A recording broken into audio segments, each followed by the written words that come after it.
Hello everyone, आज का जो वीडियो है वो है how to lose weight after delivery.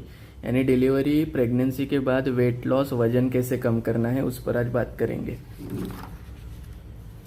तो सबसे पहले आपने क्या करना है कि फ्रूट्स और ग्रीन वेजिटेबल्स अपने डाइट में लेना है। फ्रूट्स में भी सबसे ज़्यादा आपने सिट्रस फ्रूट लेना है, यानी कि ऑरेंज हो गए, लेमन हो गया, मौसम्बी हो गई, ये फ्रूट्स लेना है। फिर उसके बाद आपने ग्रीन वेजिटेबल्स लेने हैं। ग्रीन वेजिटेबल्स में जैसे पालक, मेथी, जो भी ग्रीन वेजिटेबल आपको मिल रहा है सीज़न के अकॉर्डिंग वो यूज़ करना है। आपने एग्स लेने हैं, डाइट में 2 या 3 अंडे लेना है डेली।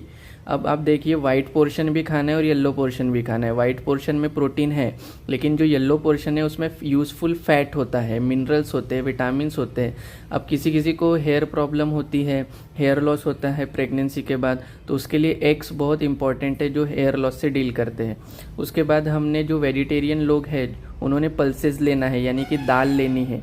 दाल में भी आप 2 या 3 टाइप की दाल मिक्स करके दाल बना सकते हैं, और दिन में 2 ही कटोरी लेनी है, उससे ज़्यादा नहीं लेना है। फिर उसके बाद हम हेल्दी फैट्स का यूज़ करेंगे। हेल्दी फैट्स यानी घी 2 चम्मच, यानी दिन में 2 चम्मच घी लेना है। घी हेल्दी फैट होता है, जिससे आपका जो डाइजेस्टिव फायर है यानी अग्नि है वो बढ़ती है, पाचन अच्छे से होता है, और जो भी बॉडी में ड्राइनेस रहेगी, रुक्षता रहेगी, वो घी के कारण निकल जाएगा। और दिन में 2 ही चम्मच लेना है। फिर उसके बाद हम शुगर आइटम्स को अवॉइड करेंगे। शुगर आइटम्स यानी जो भी शुगर से बनी हुई चीज़ें हैं उन्हें अवॉइड करना है, क्योंकि उससे क्या होता है कि कैलोरीज बहुत ज़्यादा होगी और जो मसल बिल्डिंग है उसमें वो तकलीफ़ देता है शुगर।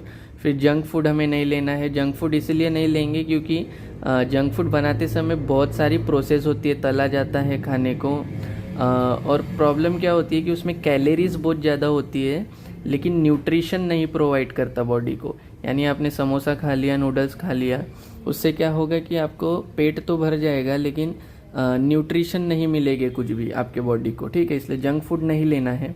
फिर हाइड्रेशन, आप जब नाश्ता करोगे, सुबह का खाना खाओगे, इवनिंग का खाना खाओगे, तो उस टाइम पर क्या होगा, आप 1.5 से 2 गिलास आप हर टाइम, यानी सुबह नाश्ते के टाइम 1 गिलास ले लिया पानी, खाना खाने के बाद 2 गिलास ले लिया, शाम के खाने के बाद 2 गिलास लेते हो, यानी यूजुअली आप दिन भर में 4 से 5 गिलास पानी पी लेते हैं, लेकिन आपने और 4 गिलास उसमें ऐड करना है, जिससे हाइड्रेशन होगा आपकी बॉडी को।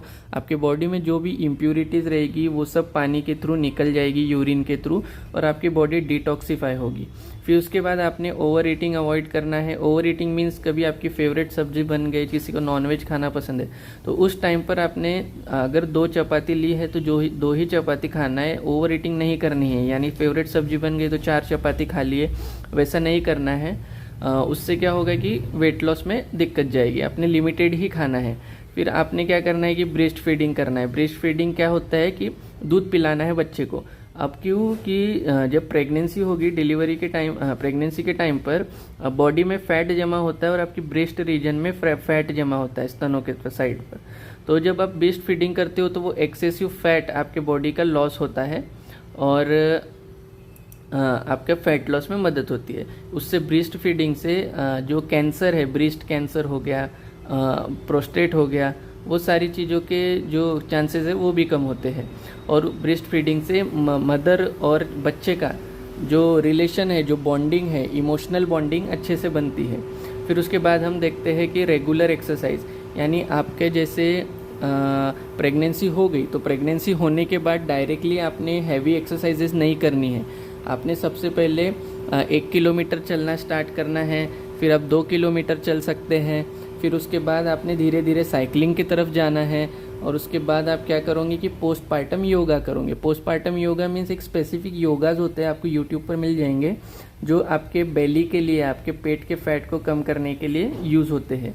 फिर आपने स्लीप करना है। स्लीप का मीनिंग है कि आपका बच्चा रात में अगर सोने नहीं दे रहा है किसी भी तरह से, या फिर रोने लगता है, या फिर डायपर गीला करेगा, या आपको उसको फीडिंग करवानी पड़ेगी, तो उस किसी ना किसी तरीके से आपको रात में नींद नहीं होगी या नहीं हो रही है, तो आपने, या फिर हो भी रही है, तो आपने क्या करना है कि दिन में भी 3 घंटे मिनिमम स्लीप लेने की कोशिश करनी है।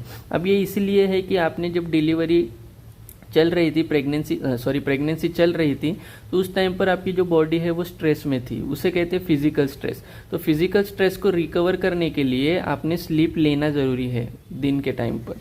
अब उसके बाद हम बात करेंगे मेंटल स्ट्रेस के लिए। अब मेंटल स्ट्रेस के लिए आपने क्या करना है, मेडिटेशन ट्राई करनी है। मेडिटेशन कर सकते हैं आप, उससे क्या होगा कि हेल्दी ऑक्सीजन आपके बॉडी में जाएगा और वो भी आपको डिटॉक्सीफाई करेगी।